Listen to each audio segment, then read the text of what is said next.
Hey guys, I know it's been a while. Sorry, haven't put out a video in such a long time. But anyways, I wanted to go ahead and put up a quick tutorial on how to carve a crow's skull, like necklace pendant. Anyways, what I have is a piece of, I think it's called blackwood, or I can't remember. It's an old piece just I had laying around. Anyways, I got some pictures of crows' skulls off the internet and just kind of hand drew on the outline. You can see on both sides. And then I will cut it out using my scroll saw and show you how to carve it. Here's my scroll saw. It's just a pretty simple table scroll saw. What I'm gonna do is put the flat end down on both sides and just follow the lines, go around, flip it over, go around, and leave some attached. That way I can do both sides and not cut away the design on one side or the other.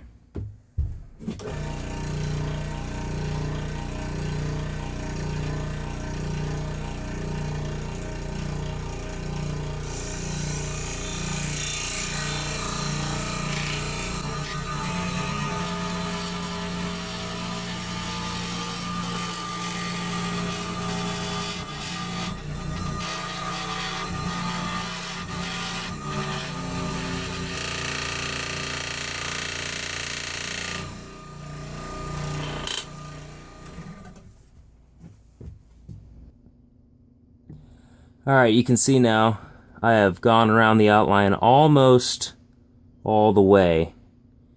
The reason you leave some on is that way, because if I had cut the whole piece out on this one side, my pattern would be gone on this side and I'd have to redraw it on. So it's just a little bit easier to leave a little bit in the back. That way you can do both sides and have a rough cutout, and that'll save you a lot of time in carving. You can just do it that way. Alright, I'm going to be using my rotary carver again today. I don't know if you can see that. It's a pretty aggressive bit I have on there. For some reason the camera's... There we go. It's like I think aluminum oxide or tungsten. I can't remember. Bit that's very aggressive that I'll use to do the rough carving, just to remove a lot of bulk material to shape the skull to how I want it.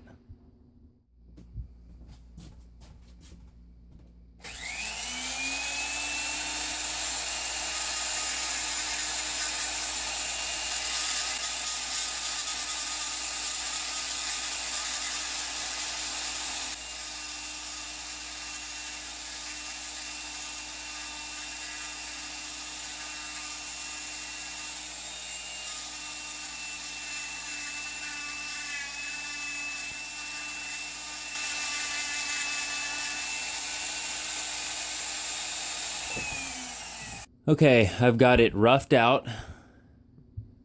You can see the rough shape. This is the top, bottom, sides. I just used the Dremel just to rough it out. So now what I'm going to do is draw on where I want the eye sockets, and then there's like this little extra pit right here on the skull, and then the nostril, and then it's kind of scooped out here, and there'll be some definition around the eye sockets that I'll carve in, but I'm going to draw that on real quick and then come back. I've got the rough drawing done on it. The important thing is to remain symmetrical. Try and be the same on both sides. And now we'll go and carve these out. Alright, I'm going to use this bit. It's just a round steel carbide Dremel type bit to do the detail work in carving out the eyes and all this detail. I'm not going to do the mouth line. I'm going to use something else to do that.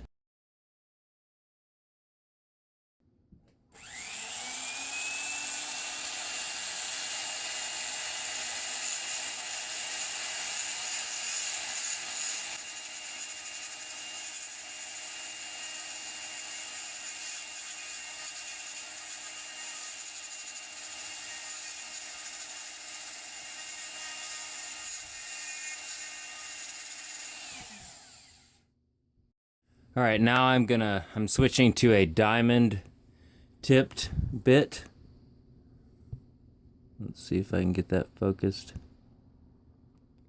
It's just a round spherical diamond grit.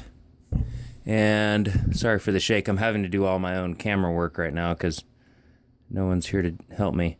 And I'm just gonna go, and obviously you can see I've done a lot of the shaping, kind of definition around the eye sockets, underneath the bottom part of the beak.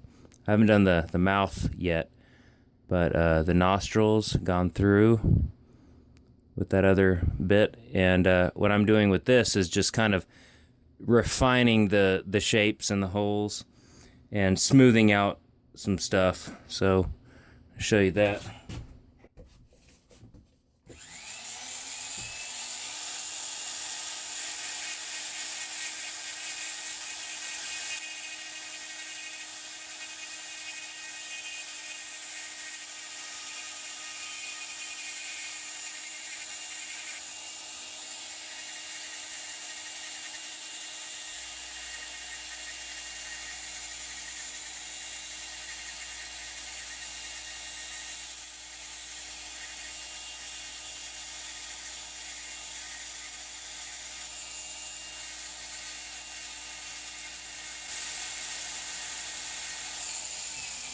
What's good about these bits is they're much less aggressive, so you can not worry about slipping, because even if you did slip and go into some of the other parts of the wood, it wouldn't take away very much due to how fine the grit is on this. And yes, I know I could be doing this a safer way, wearing gloves or having something attached to it like another piece of wood. That way my hands aren't in the way, but if I hurt myself, then that's my fault. But I do recommend you guys doing, wearing some kind of gloves or whatever. I'm just been doing this for a long time, and I'm very used to this this method and this tool. Okay, I've got most of the shaping done. I've not yet done the beak, the mouth line. And what I'm gonna do, I have these little micro carving V tool and gouges and stuff. I know not everyone's gonna have one. You can use other things. Just be creative. I just happen to have this, so I'm going to use it. So this is what I'm going to do. Just start on the line, slowly cut into the line that I drew.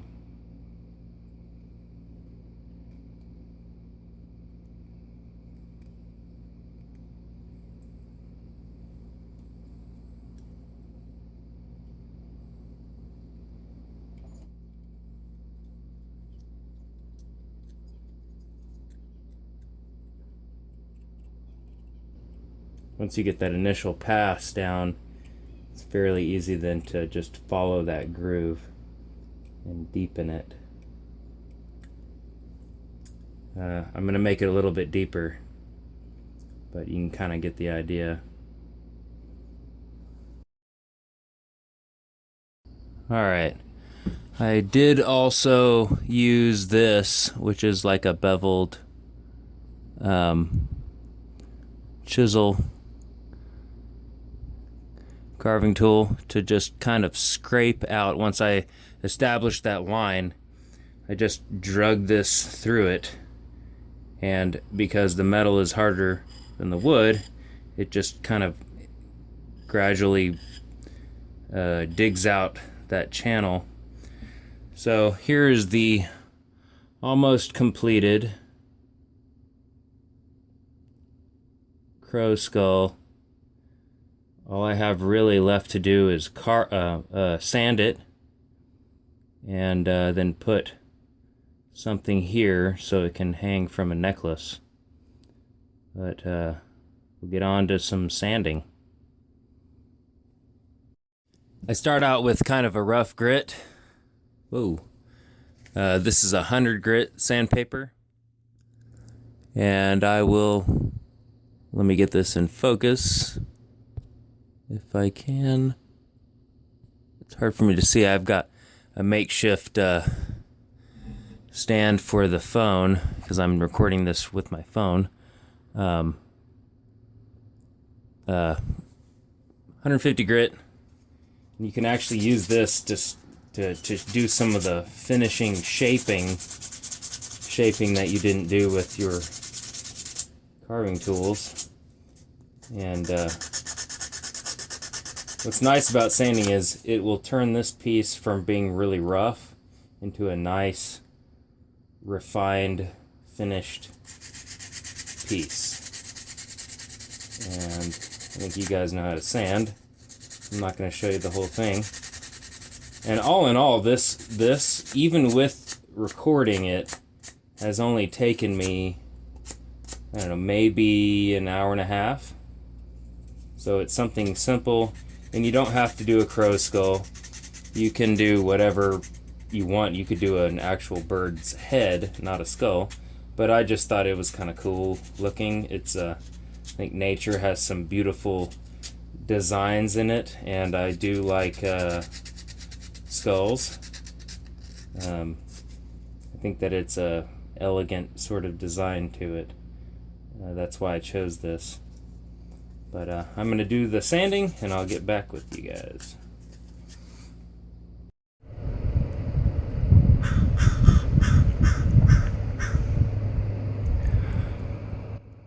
The crows seem to be calling his name, thought Ka. Alright, it's pretty much finished. All I have left to do is put some oil on it and like a little clasp or something on the backside to make it into a necklace. Alright, this is the oil I'm going to use on the carving. It's just something we picked up at the grocery store, and it will work to preserve and polish the carving. This will be the bail that the necklace will run through on the carving. I'm going to screw into the back of this, screw it into the back. I have this little bitty drill bit that I'm going to use. And you want to be as straight up and down as possible. That way the bail is nice and straight.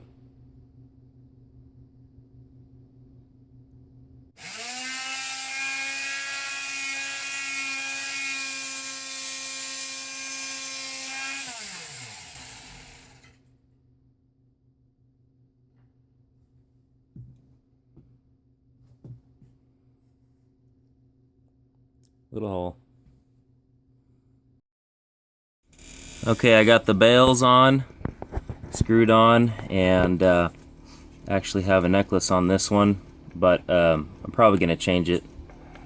You can see I actually didn't show you this one, but I made another one previously, and I wanted to make the second one for my daughter for Christmas. You can see when it hangs, oops, you know, it'll look pretty cool if I can get it to cooperate. But pretty simple. Only cost me a few dollars for those little whatever you call them, those little eye hook things, eye screws, and whatever the cost of the necklace part. But that's it. How to make yourself a cool crow's skull pendant, necklace, whatever, and perfect timing right before Halloween. So thanks for watching, guys. I will try to make another video, hopefully not as long as it took me to make this one, or less time in between. Alright, comment, subscribe. Thanks a lot, guys.